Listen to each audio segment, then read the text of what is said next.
America is a country designed for and by cars. Now you might be wondering, how can cars design America? They're just cars. Well, it's not that cars themselves designed America. It's more so that the car companies designed America. Let me explain what I mean. Basically, at one point, America, just like Europe, was a walkable place with relatively extensive public transit, or at the very least, streetcar systems. So the vast majority of people didn't need their own cars.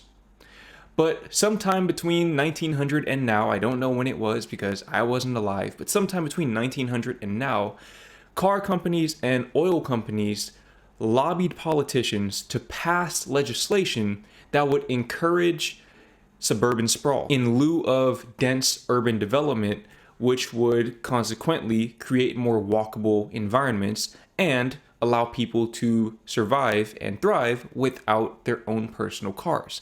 In other words, they rigged the system in their favor to make Americans need cars so that they can make more money.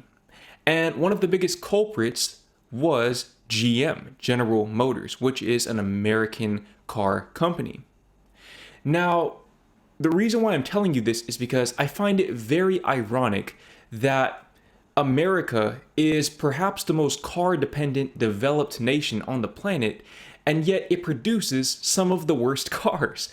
GM, Ford, etc. These companies do not have a very good reputation when it comes to reliability, especially over in the United States of America. In fact, in the US, it is commonly understood by anyone who knows anything about cars that Japanese manufacturers produce the best vehicles, as well as Korean manufacturers, and even to an extent, German manufacturers. German manufacturers do have sort of a reputation for unreliability in the US, but that's largely because the cars are produced in or near the US rather than in Germany.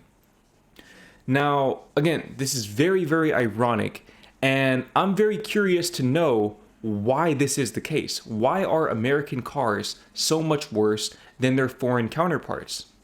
Well, in this video, we are going to find out together because I'm going to be reacting to a video about how American cars got so bad. So without further ado, let's go ahead and get into this reaction. In late 2008, the CEOs of General Motors, Ford, and Chrysler pulled up to the Russell Senate office building in DC following a 500-mile road trip from Detroit. Each drove one of their company's newest, most fuel-efficient hybrid vehicles, Chevrolet Malibu, Ford Escape, and Chrysler Aspen, in an effort to repair their tarnished public image. The previous month, they'd traveled to DC by private jet and, well, the media didn't love the optics of CEOs burning tens of thousands of dollars of jet fuel in order to beg for a bailout. This time, though, the strategy was to be more conciliatory. Quote, "We're here today because we made mistakes," General Motors' Rick Wagoner told the Senate Banking Committee. Quote, "We're sorry to be asking for this support." This trio of American auto manufacturers had long been referred to as the Big Three based on their historical dominance of not only the US, but the world auto industry. And yet, here in the United States, the country where Henry Ford invented the Model T and cars shaped post-war culture, the three companies that had built that legacy were failing. Though the decline occurred quickly, the circumstances leading up to it did not. In the mid-century, the auto industry was relatively unregulated and vehicles were big, loud, and dirty. So if you're from another country, comment below what the reputation of American cars is where you're from. I know when I was in the Netherlands, I did see quite a few Fords. I saw a lot fewer Chevys and probably even fewer Dodges. But I know that Fords in the US are generally seen as not being very reliable vehicles, but clearly they must be somewhat reliable if a lot of Europeans are driving them.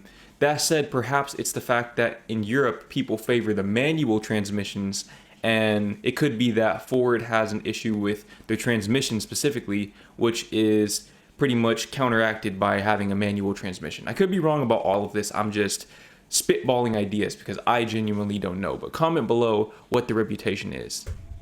But legislation in the early 60s started to target air pollution and automobile safety through efforts like emission standards, which required automakers to cut hydrocarbon and oxides of nitrogen emissions by more than 50% by 1975, and essentially made the popular muscle cars of the 50s and 60s extinct. This era of regulation also included the implementation of seatbelts and bumpers, which, while inarguably worthwhile, shook up the pecking order of the industry. Everyone had to change, which made it easier for newer competitors to step in. Japan was the biggest threat. In 1958, Toyota introduced the first Japanese car into the US market, the Toyota Crown, and over the next decade, others would join like Honda, Nissan, Mitsubishi, and Mazda. The timing couldn't have been better, as Americans faced not one, but two oil crises during the 1970s. The more fuel-efficient Japanese vehicles were increasingly attractive, and the country's exports to the United States more than tripled in 5 years to upward of 650,000 cars delivered to America by 1980. This could have been the point when American car manufacturers recognized the risk of volatile fuel prices as an opportunity, and they could have prioritized smaller, lighter, and more fuel-efficient cars. But instead, the Big Three, partially driven by government policy incentives, put their energy into trucks and sport utility vehicles. This focus on trucks and SUVs allowed Japanese automakers to corner the passenger car market. Now, again, all of this was only possible because of the lobbying that I mentioned earlier. Because when the government incentivizes this suburban sprawl with these wide roads, you have the infrastructure to accommodate these very large trucks that look like Policy incentives put their energy this right here. I don't think I ever saw a truck like this in Europe, because it is probably one of the least practical vehicles you can have in a country or in a continent full of countries that have very small roads. Energy into trucks and sport utility vehicles. This focus on trucks and SUVs allowed Japanese automakers to corner the passenger car market. In 2006, of the Consumer Reports list of the 10 best cars, all 10 were Japanese. At the same time, the American auto industry lacked the offshoring capacity of Japanese automakers and depended more highly on costlier American labor. In the United States, the United Auto Workers Union was a source of pride, and yet pensions, healthcare, salaries, and legacy benefits all added up significantly, with labor accounting for roughly 8% of a car's price. Japanese auto workers weren't unionized, so as Americans experienced yet another oil crisis in the 2000s, they once again looked to smaller, more fuel-efficient cars, mostly made in Japan. They once again looked to smaller, more fuel-efficient cars. It's interesting that he said that while having this LS430 on the screen. If you don't know anything about the Lexus LS430, this car maybe gets 18 miles to the gallon at most. One of the best cars ever produced, though. One of the best cars ever produced, but fuel efficiency is not its strong suit by any stretch of the imagination. This is a luxury car right here.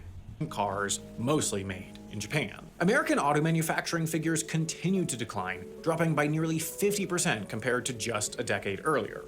The Great Recession loomed, and the economy started its precipitous fall, triggered by defaults on subprime mortgages. Though seemingly distinct, car sales were also wrapped up in the subprime mortgage crisis. In fact, some 24% of automobile sales in 2006 were financed by home equity lines of credit, and once people started failing their mortgages, they also missed car payments, just as others pulled back spending in general in fear of the recession.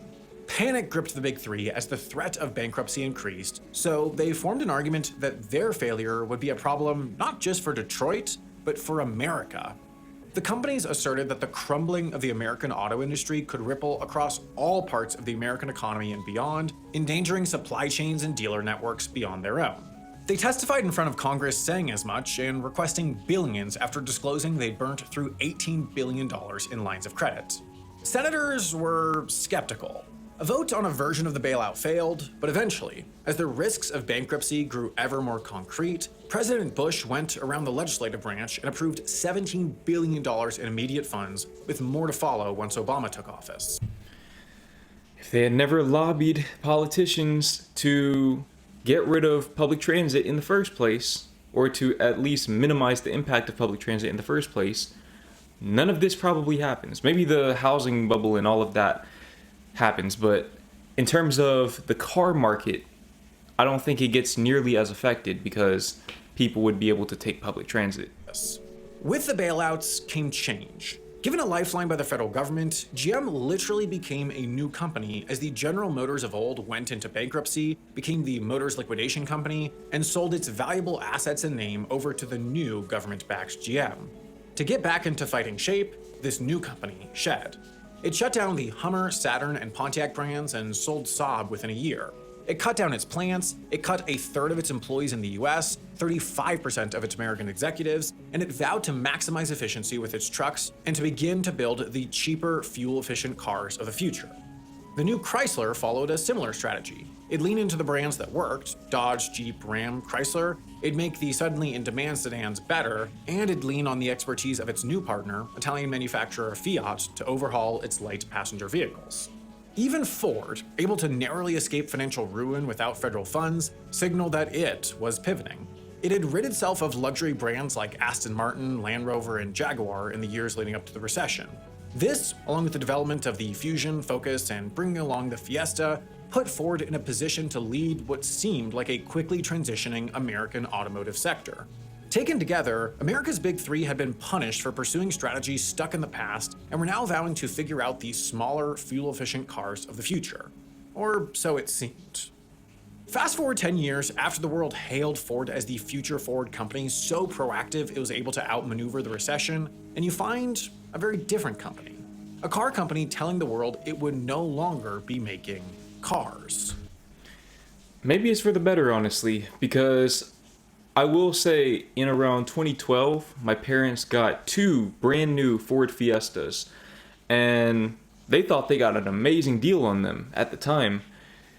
After about 2 to 3 years, again, these were brand new cars, not lightly used, not certified pre-owned, brand new, fresh off the lot. After 2 to 3 years of relatively average usage, if not light usage, because my dad works from home, one of the cars started having transmission troubles.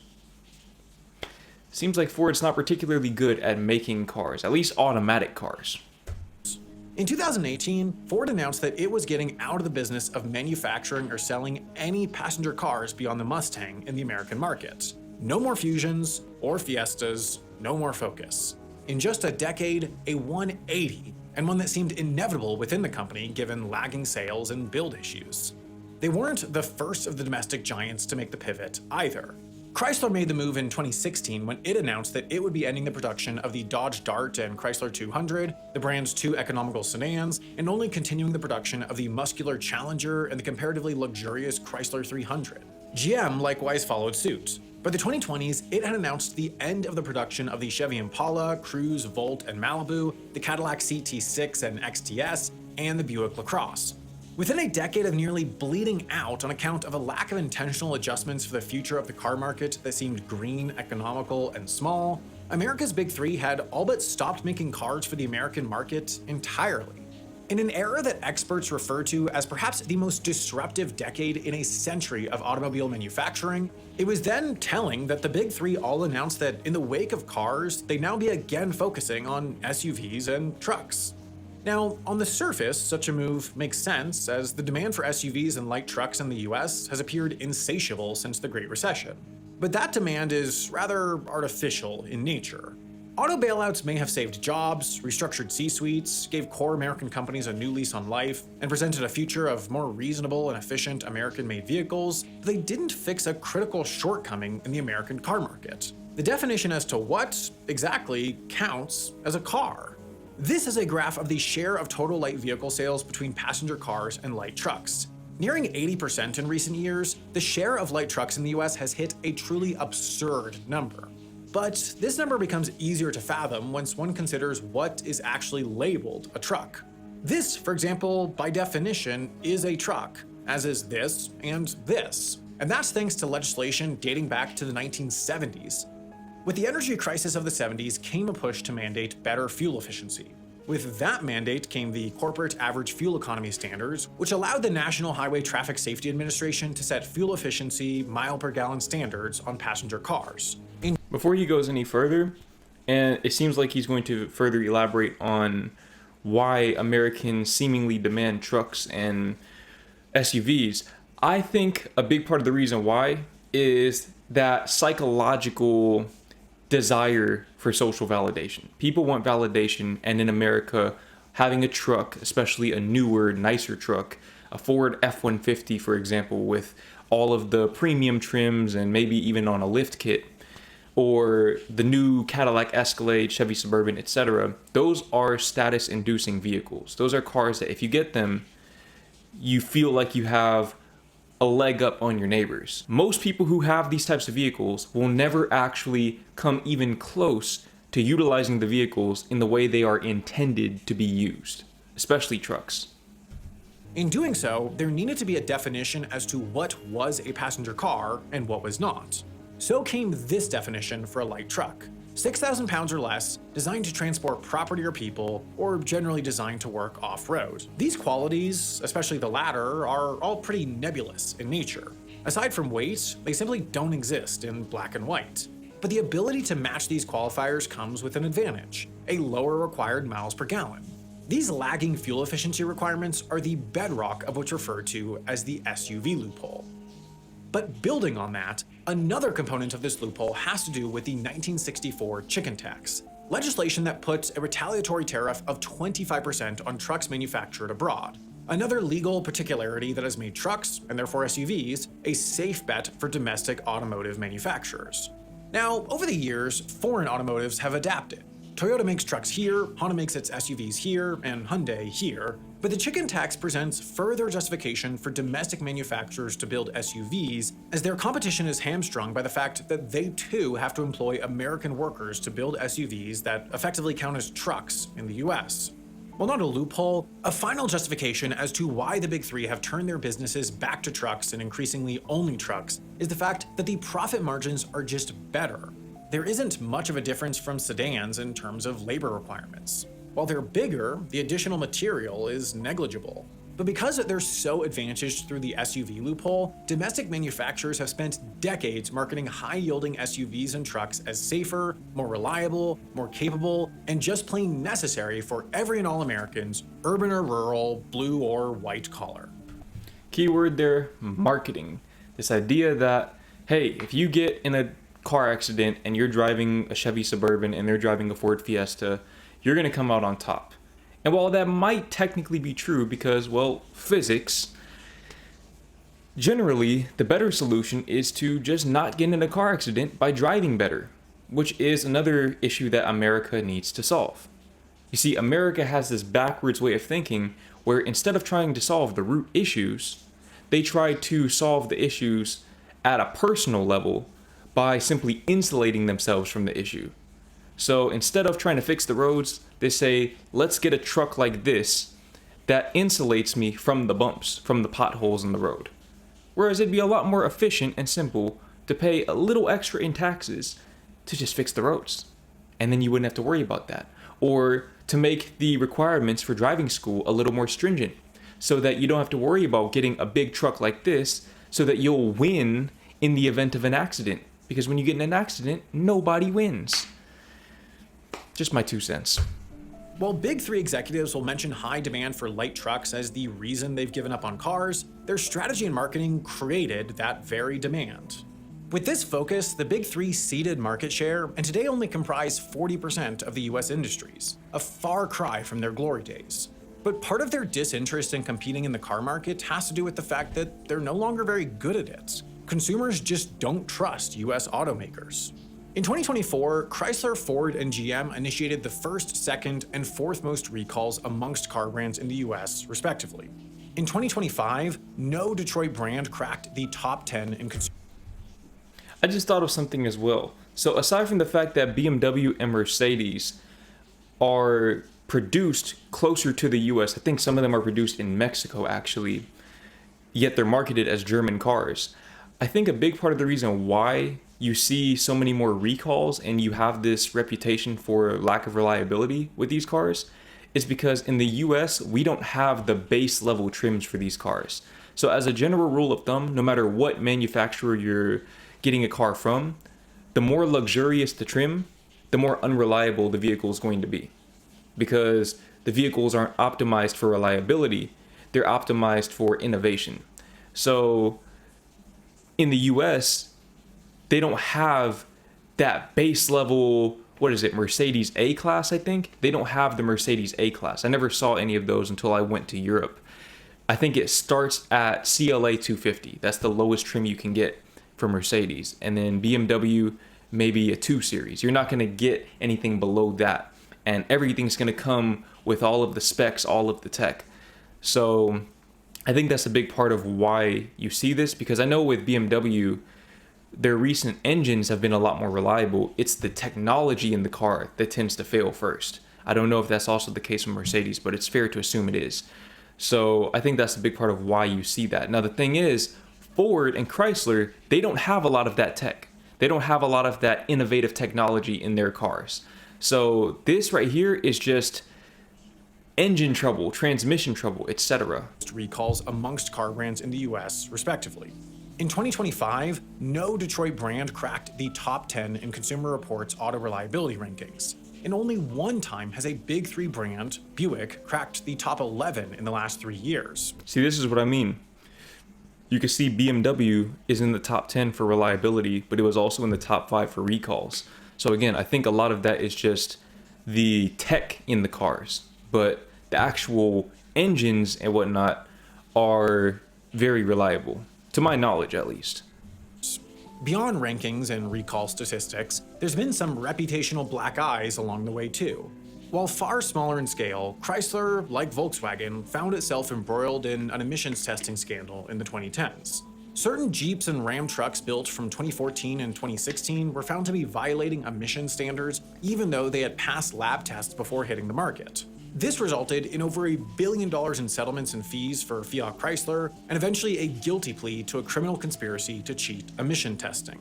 In 2025, GM ordered a recall of some 600,000 vehicles powered by the L87 engine. The general consensus was that it was a long time coming, in fact, far too long.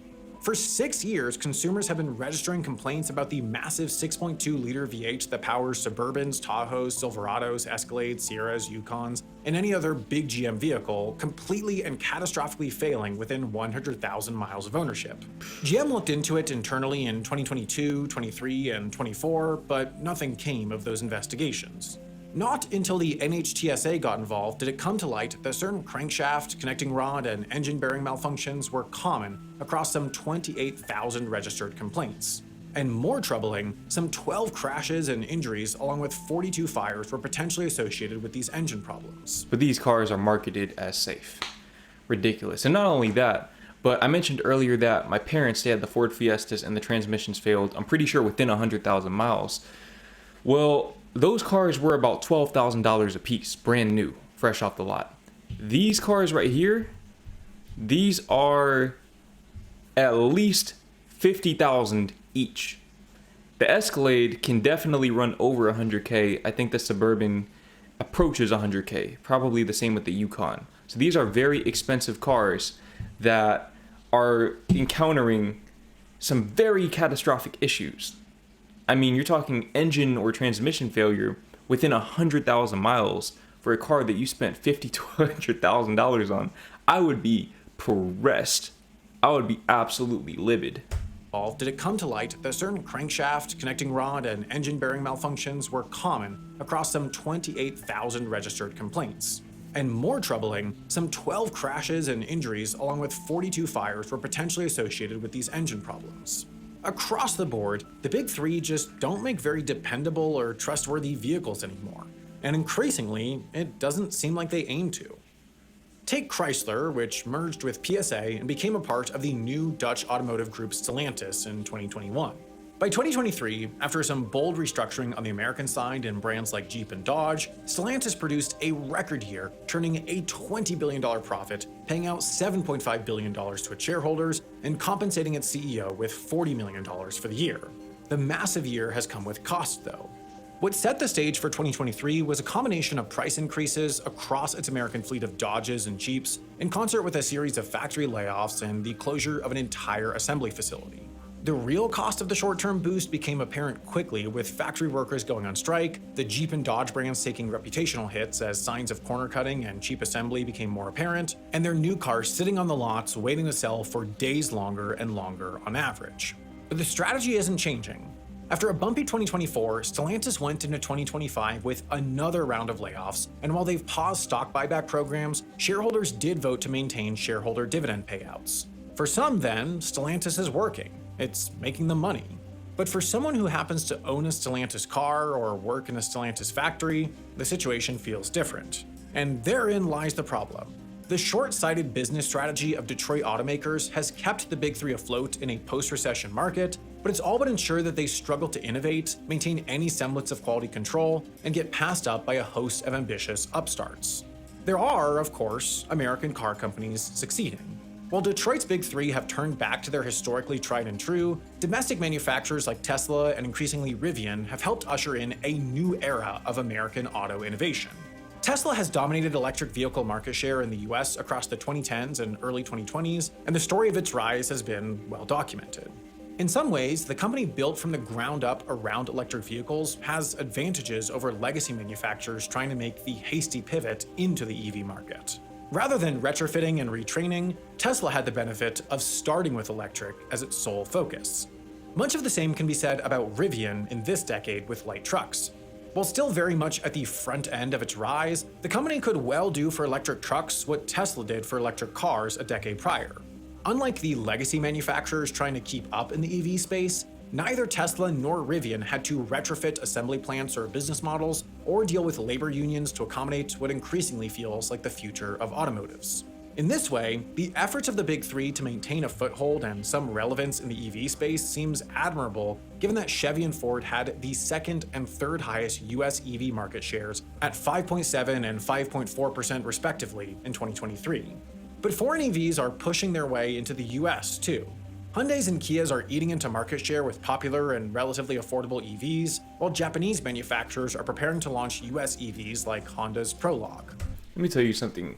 Those Korean manufacturers, Kia and Hyundai, they have come a very long way in terms of just the overall build quality of their cars. Because I think my first two cars were both Kias, and they were pretty nice cars. I think they were both 2015, 2016 year models. They were both good, reliable cars. They never really failed on me or anything.